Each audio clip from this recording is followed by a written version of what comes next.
Vasudevaya. Om Namo Bhagavate Vasudevaya. Narayanam Namaskrityam Naram Chaiva Narottamam Devim Saraswatim Vyasam Tato Jayamudire. Nashtaprayeshu Abhadreshu Nityam Bhagavata Sevaya. Bhagavati Uttam Shloke Bhaktir Bhavati Neshtiki. So continuing with the discussion on Srimad Bhagavad Gita, chapter 9, entitled The Most Confidential Knowledge, text number 11 onwards. So far Krishna told Arjuna about his various energies, how he works through his energies, how his unmanifest form is everywhere. Now he's going to talk about himself as Bhagwan feature. Text 11. Avjananti mamudha manushim tanumashritam param bhavam ajananto mam bhut maheshwaram. Fools deride me when I descend in the human form. They do not know my transcendental nature as a supreme lord of all that be. So avajananti mam mudha. Mudha means, also Prabhupada in the translation he wrote fool. But Mudha means the real, it's a very, derogatory word. Like fool like a donkey or an ass, that kind of fool, like real dumb person that we can say. They cannot understand him. Krishna says, when I descend in the human form, they deride me. Because they say, oh, he looks like us. He is not God, he is us. He's just like us. Because they do not know his transcendental nature. Param bhavam ajananto. Param bhavam. He is transcendental nature. Param, transcendental. And he is a supreme lord of all that. Mam bhut maheshwaram. He is a Maheshwar. He is the Ishwar of everything. That's it. From the other explanations of the previous verses in this chapter, it is clear that the Supreme Personality of Godhead, although appearing like a human being, is not a common man. The personality of Godhead, who conducts the creation, maintenance, and annihilation of the complete cosmic manifestation, cannot be a human being. Yet there are many foolish men who consider Krishna to be merely a powerful man and nothing more. Actually, he is the original Supreme Personality, as is confirmed in the Brahma Samhita, Ishvara Parama Krishna.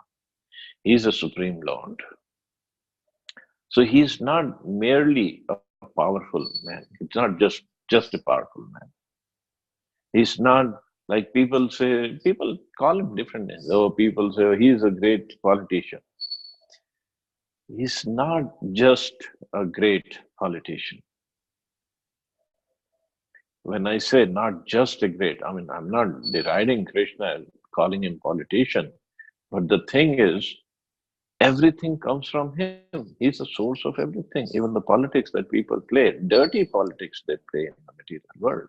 But originally, the politics comes from Krishna.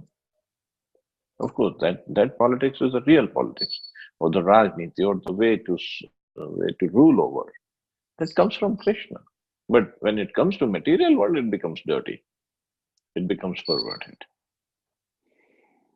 Like Krishna, we'll read in chapter 10 and 11 when he says, of all kinds of cheating propensities, I'm the gambling. So gambling is the biggest or the topmost of cheating activities. And Krishna says, I'm that. But that doesn't mean gambling is Krishna. It is just in the superlative degree he's saying. So everything comes from Krishna. He is a source. He is a supreme personality God. He is the absolute, supreme, absolute truth. Everything is him. There are many Ishwaras, controllers, and one appears greater than another. In the ordinary management of affairs in the material world, we find some official or director, and above him there is a secretary, and above him a minister, and above him a president. Each of them is a controller to a certain extent, but everybody is a controller. But one is controlled by another. In the Brahma Samhita, it is said that Krishna is the supreme controller. There are many controllers, undoubtedly, both in the material and spiritual worlds, but Krishna is the supreme controller. Ishvaraha Paramaha Krishna, and his body is Sat Chit Ananda, non-material. In Chaitanya Charitamrita, it is also said, Ekela Ishvara Krishna or Sabhritya, means only Ishwar, only God is Krishna. Rest everybody is his servant. And when rest everybody means even all his incarnations, expansions, whatever we can think of, everybody is his servant.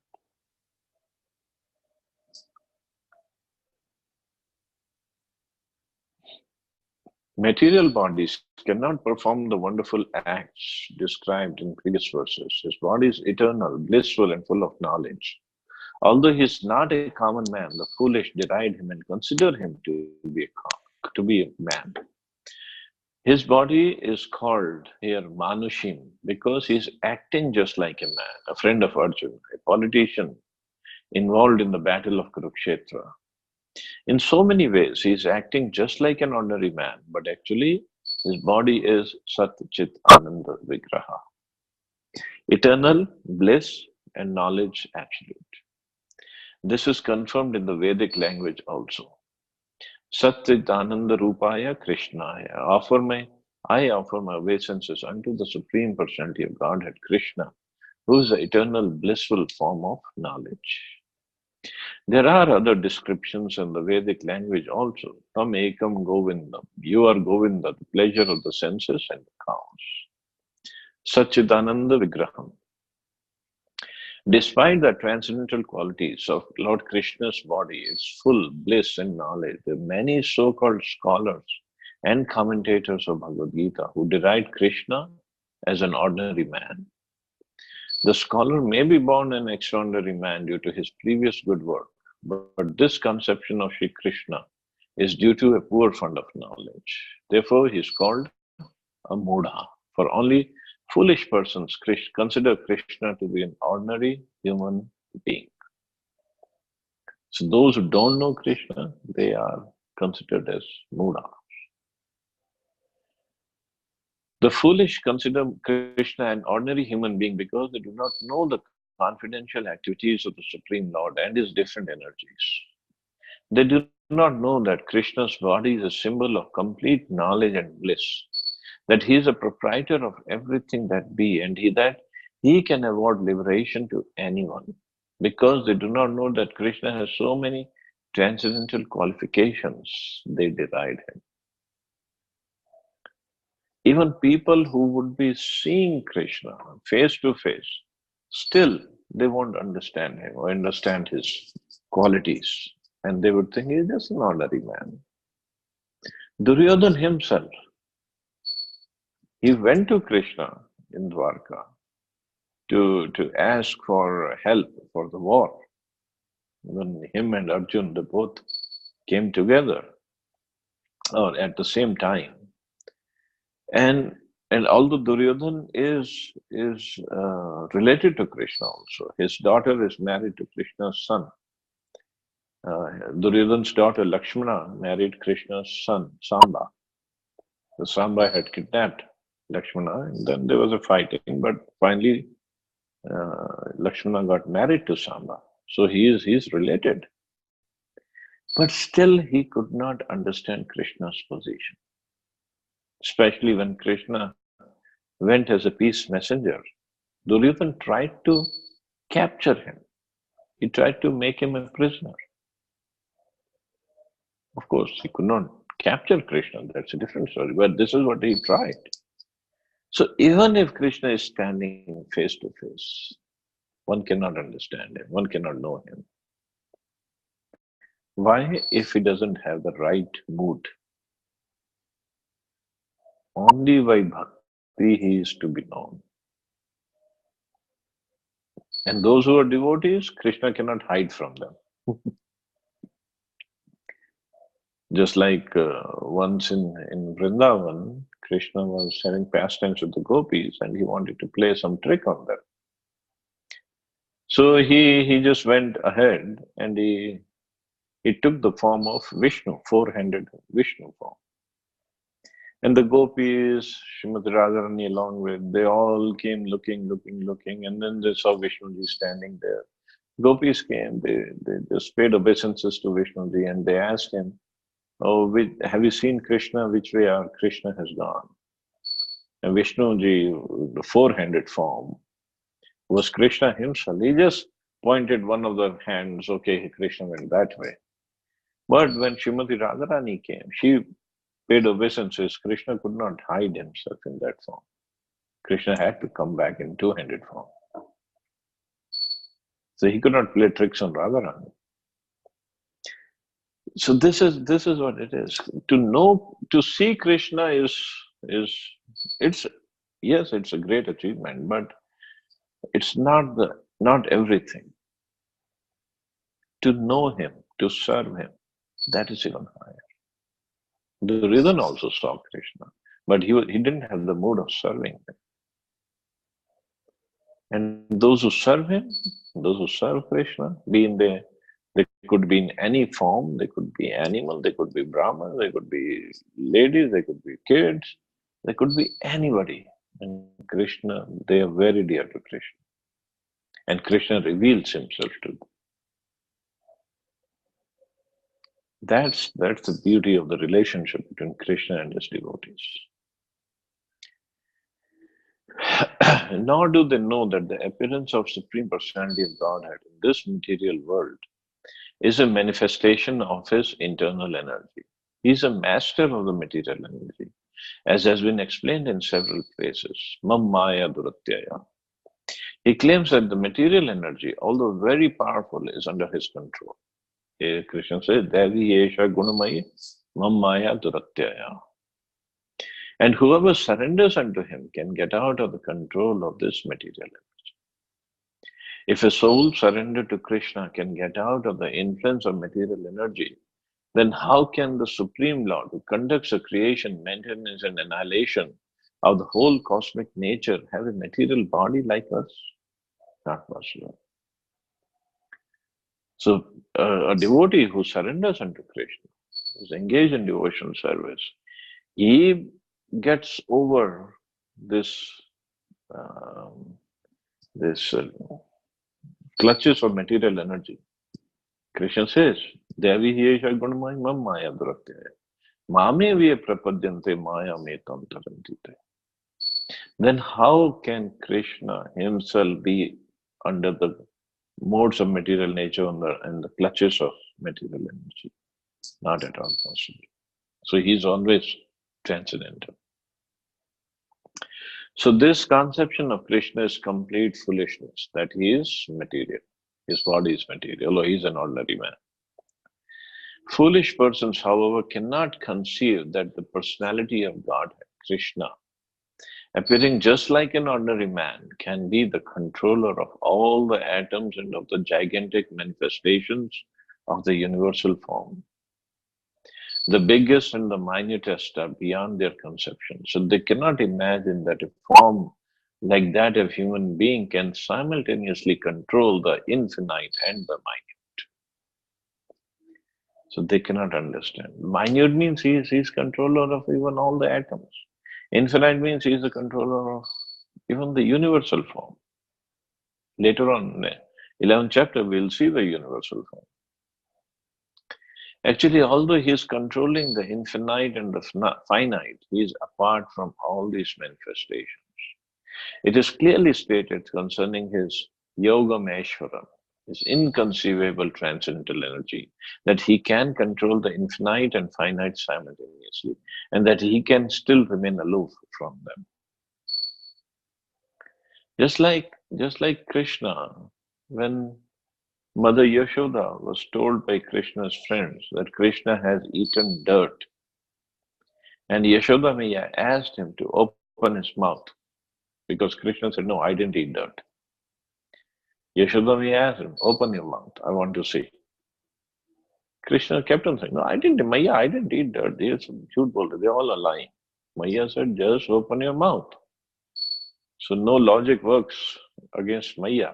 So he had to open his mouth. He opened his mouth.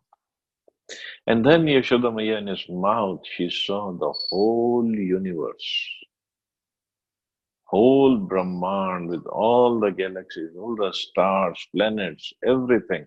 And then she saw herself sitting in his mouth, looking through mouth of Krishna. That like TV within TV. That technology was there a long time back. So Krishna showed her.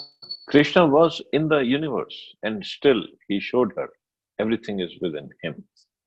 So this is inconceivable. Means he's the controller of everything. Everything exists within him. Without him, there is no possibility of any existence.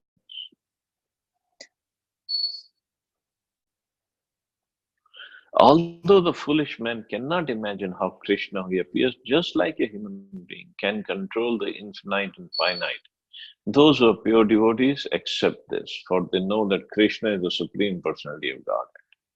Therefore, they completely surrender unto Him and engage in Krishna consciousness or devotional service of the Lord. So, for devotees, they say, oh, our Krishna, he can do anything and everything. Whatever he wants, he can do.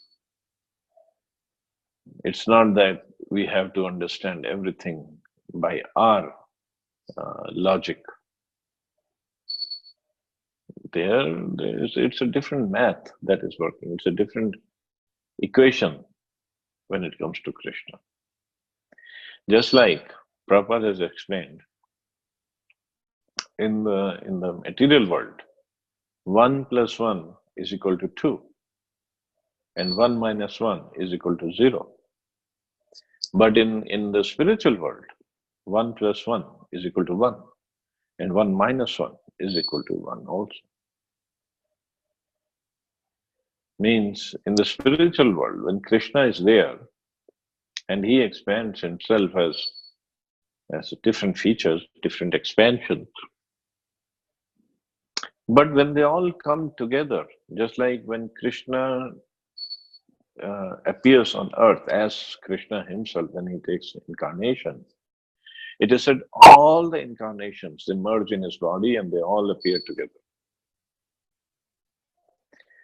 So here in this case, it's not just 1 plus 1, it's 1 plus 1 plus 1 plus 1. There are so many ones. Like all the Vishnu features, all other expansions, they all merge in the body of Krishna. And they all appear together. So they all merge and they still remain one. And of course, in the spiritual world, when Krishna expands, so his expansions are as equal to him as he is. Like Balramji is the first expansion. So the first expansion of Krishna and all other expansions, but still Krishna is there, original Krishna is there. So that kind of experiment or explanation, we cannot give for anything material. It's only possible in case of Krishna. Of course, Mayavadis, they give different logic. They say, okay, if we take a piece of paper and we tear it up in small pieces, so we throw it all away, throw it all up in the air, so the original paper is gone. So their understanding is, since we are also Ansha of Krishna, part and parcel of Krishna, and we come from Krishna, we are part and parcel of Krishna. So Krishna has divided himself into so many jivas all over the world, all over the universe. So when Krishna has divided himself into so many, just like tiny pieces of paper, so the original paper is gone. So they say original God is gone. So when we all realize that we are God, when we all elevate ourselves to the spiritual level, and when we all merge together, we'll all become God. But this is not what Krishna says in Bhagavad Gita. He says, I appear in my transcendental form. It's not material form. So even though unlimited, infinite number of living entities are part and parcel of Krishna, but the original Krishna is still there. He's as it is. Just like in second chapter of Gita, he says, no, the soul cannot be cut into pieces. If the soul cannot be cut into pieces, how can the source of the soul, which is Krishna, can be cut into pieces? Not possible. There are many controversies between the impersonalists and the personalists about the Lord's appearance as a human being. But if we consult Bhagavad Gita and Srimad Bhagavatam, the authoritative text for understanding the science of Krishna, then we can understand that Krishna is the Supreme Personality of Godhead. He is not an ordinary man, although he appeared on this earth as an ordinary human. In the Srimad Bhagavatam, first canto, first chapter, when the sages headed by Shaunak inquired about the activities of Krishna, they said, Lord Shri Krishna, the Supreme Personality of Godhead, along with Balram, led like a human being, and so masked, he performed many superhuman acts. The Lord's appearance as a man bewilders the foolish. No human being could perform the wonderful acts that Krishna performed while he was present on this earth. When Krishna appeared before his father and mother, Vasudeva and Devaki, he appeared with 4 hands. But after the prayers of the parents, he transformed himself into an ordinary child. As stated in the Bhagavatam, Babu Prakriti Shushu, he became just like an ordinary child, an ordinary human being. Now here again it is indicated that the Lord's appearance as an ordinary human being is one of the features of his transcendental body. In the 11th chapter of Bhagavad Gita, also it is stated that Arjuna prayed to see Krishna's form of 4 hands. After revealing this form, Krishna then, when petitioned by Arjuna, again assumed his original human-like form. These different features of the Supreme Lord are certainly not those of an ordinary human being. So he appeared as his devotee wanted him to. At the request of Devaki, at the request of Arjuna, he showed his different features. Some of those who deride Krishna and who are infected with the Mayavadi philosophy quote the following words from the Srimad Bhagavatam to prove that Krishna is just an ordinary man. Aham sarveshu bhuteshu bhutatma avasthita sada. The Supreme is present in every living entity. We should better take a note of this particular verse from the Vaishnava Acharyas like Jiva Goswami and Vishwanath Chakravarti Thakur, instead of following the interpretation of unauthorized persons who deride Krishna. Jiva Goswami, commenting on this verse, says that Krishna, in his plenary expansion as Paramatma, is situated in the moving and the non-moving entities as a super soul. So any neophyte devotee who simply gives his attention to the Archamurti in the form of the Supreme Lord in the temple and does not respect other living entities is uselessly worshipping the form of the Lord in that temple.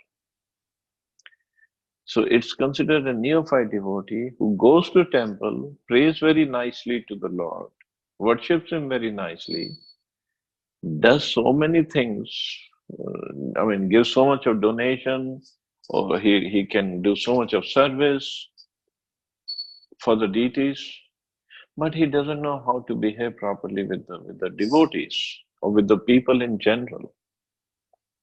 Then his worship is not considered very proper.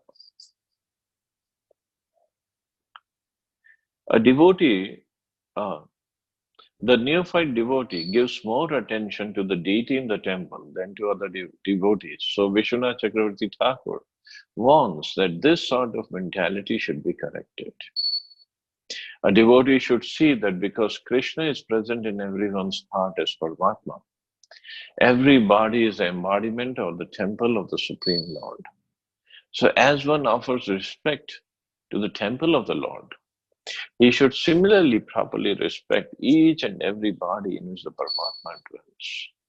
Everyone should therefore be given proper respect and should not be neglected. So everyone should be given, not just the devotees, not just the human beings. Krishna is present everywhere. He is sitting a super soul of Paramatma even in the heart of animals or birds, and we should respect them.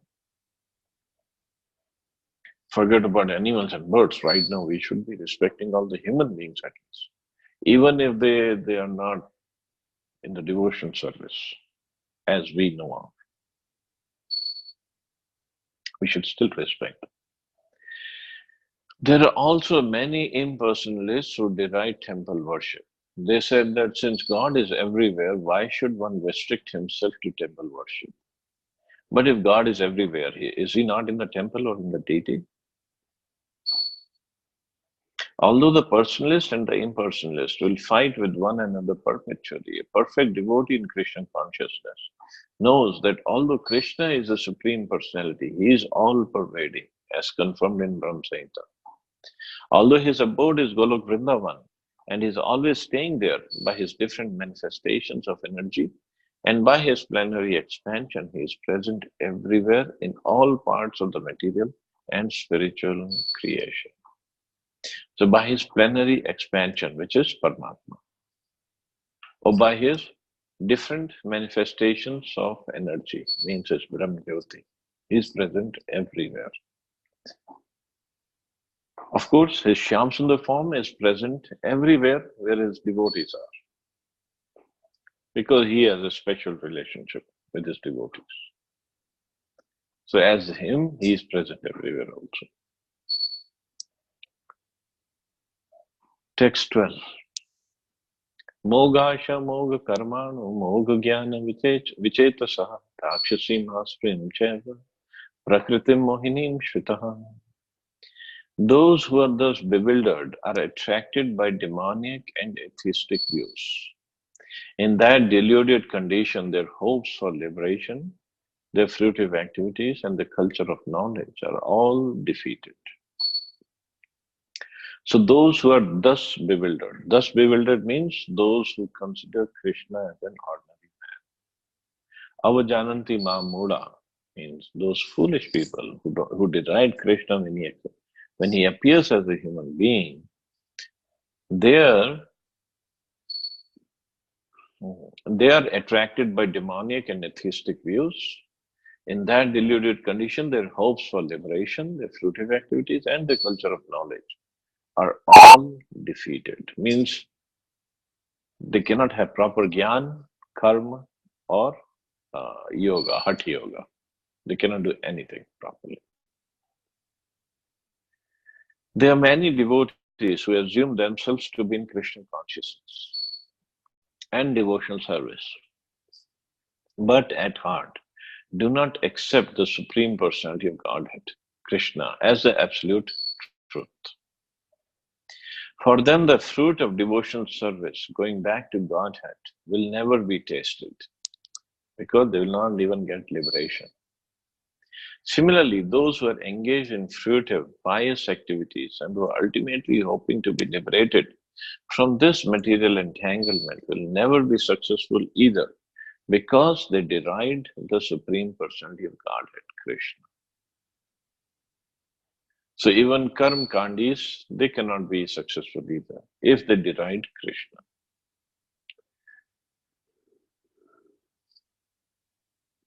In other words, persons who mock Krishna are to be understood to be demoniac or atheistic.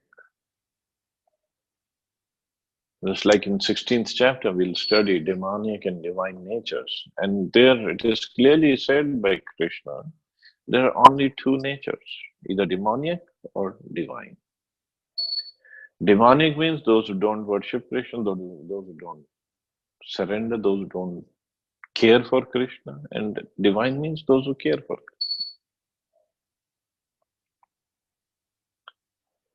As described in the 7th chapter of Bhagavad Gita, such demonic miscreants never surrender to Krishna. Therefore, their mental speculations to arrive at the absolute truth bring them to the false conclusion that the ordinary living entity and Krishna are one and the same. So they think that Krishna and other living entities, just like us, we are same, but we are not at all so. With such a false conviction, they think that the body of any human being is now simply covered by material nature. And as soon as one is liberated from the material body, there is no difference between God and himself. This attempt to become one with Krishna will be baffled because of delusion. Such atheistic and demonic cultivation of spiritual knowledge is always futile. That is the indication of this verse. For such persons, cultivation of the knowledge in Vedic literature, like the Vedanta Sutra and the Upanishads, is always baffled. They cannot understand, they cannot have the proper knowledge. It is a great offense, therefore, to consider Krishna, the Supreme Personality of Godhead, to be an ordinary man. Those who do so are certainly deluded because they cannot understand the eternal form of Krishna.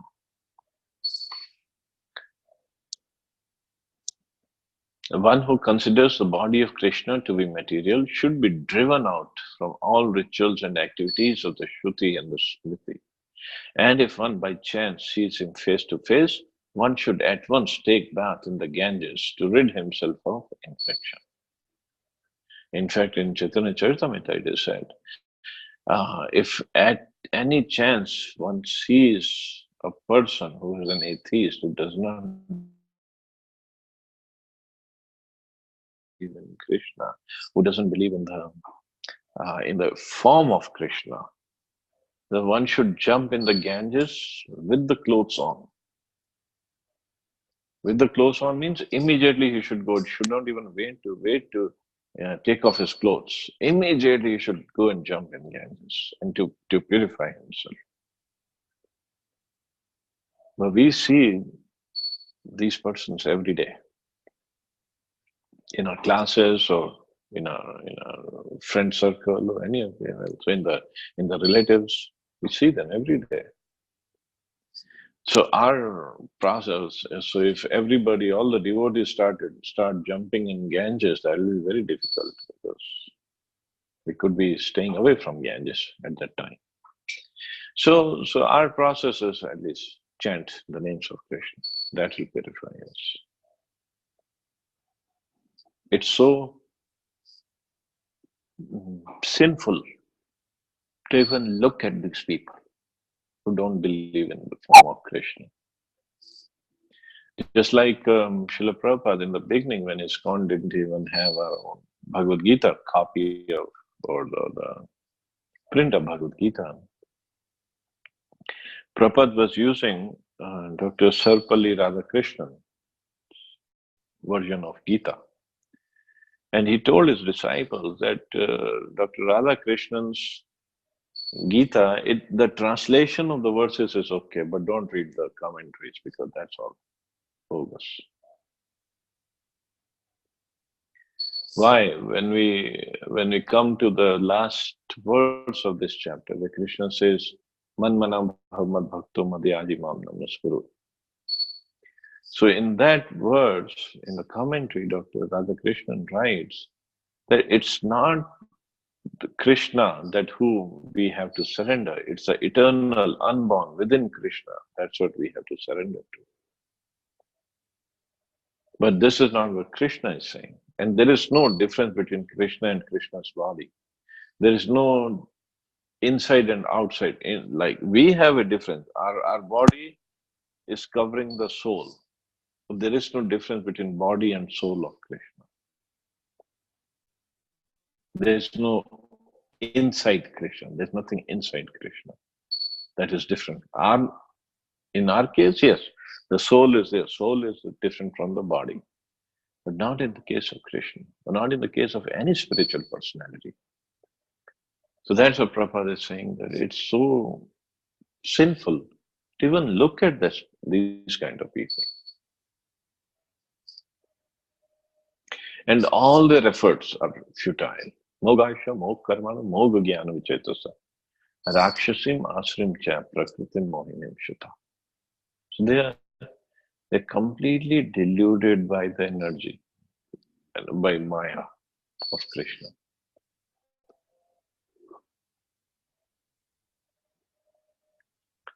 People jeer at Krishna because they're envious of the Supreme Personality of Godhead. Their destiny is certainly to take birth after birth in the species of atheistic and demonic life.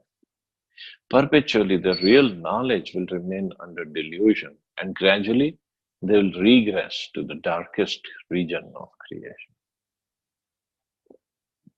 If they don't correct themselves, even their liberation is also futile. They cannot get liberation either.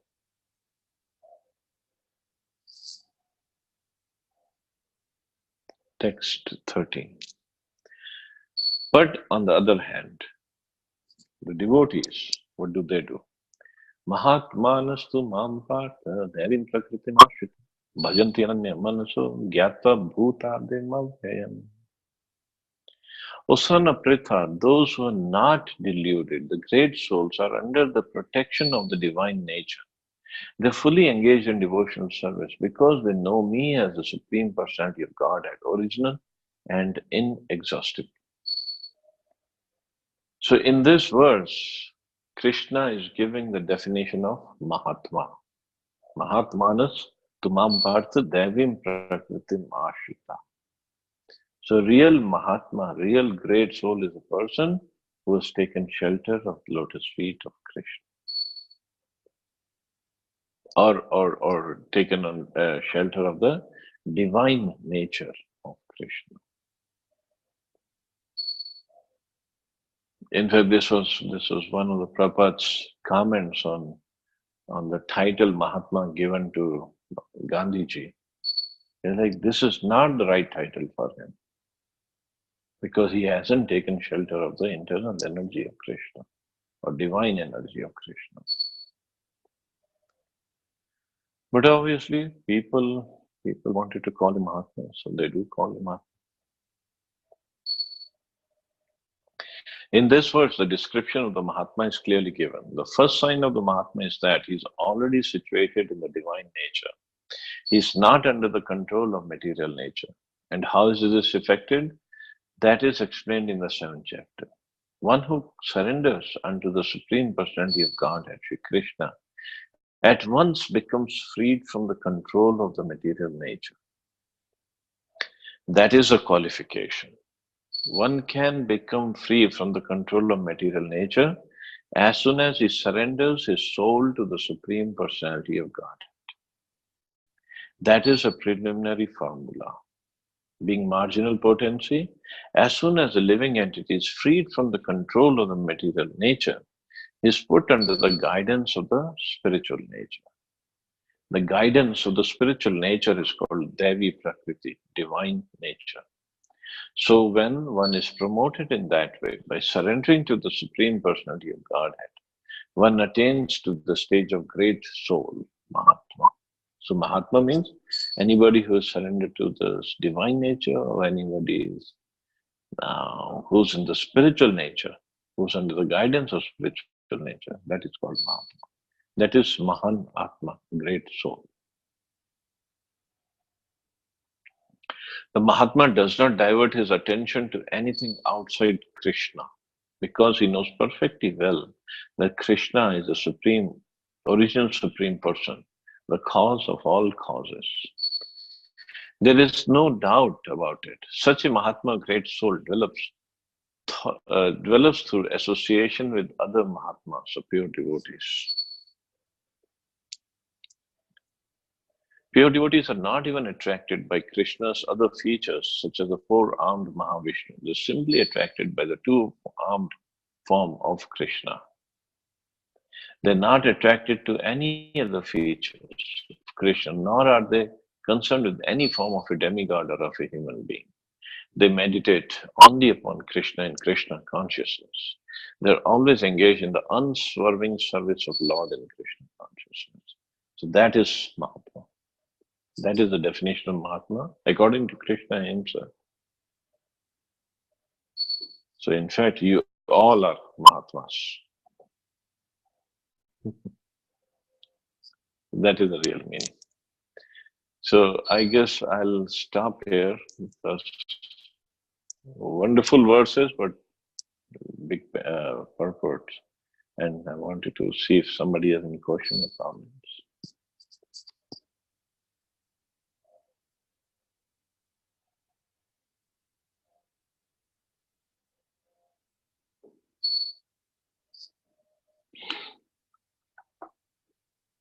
If Subbu Prabhu had some new realizations from his reading of Bhagavad Gita yesterday, he must have read the whole Bhagavad Gita yesterday.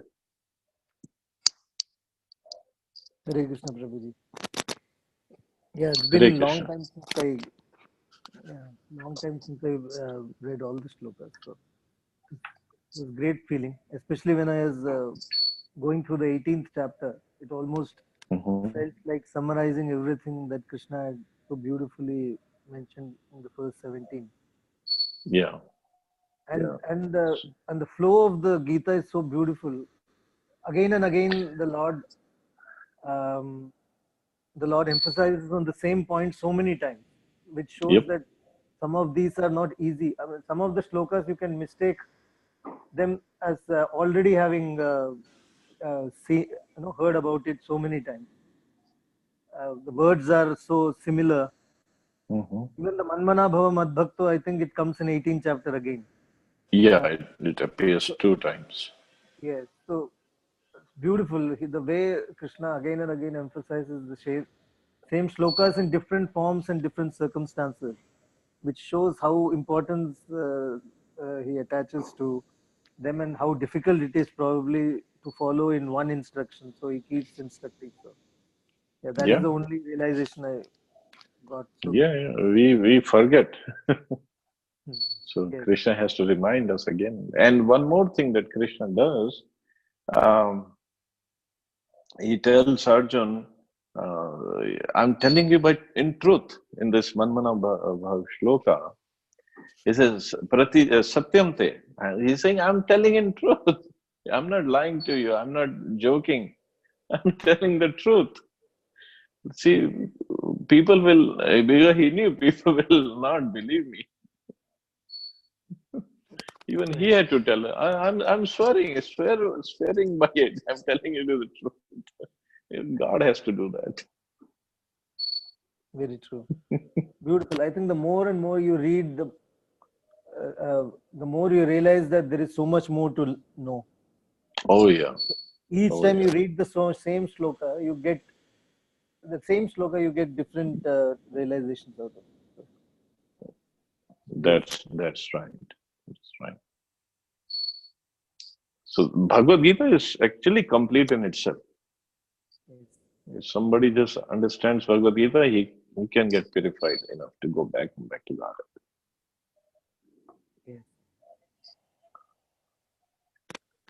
Yes, it is beautiful. Thank you, Prabhu. Thank you. Radha Prabhu, any comments, questions?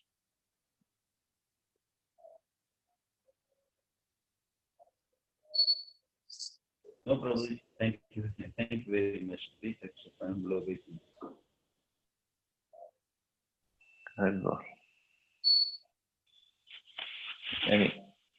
Anybody else? Thank you, Prabhuji, for such a nice lecture. Thank you, Mantha.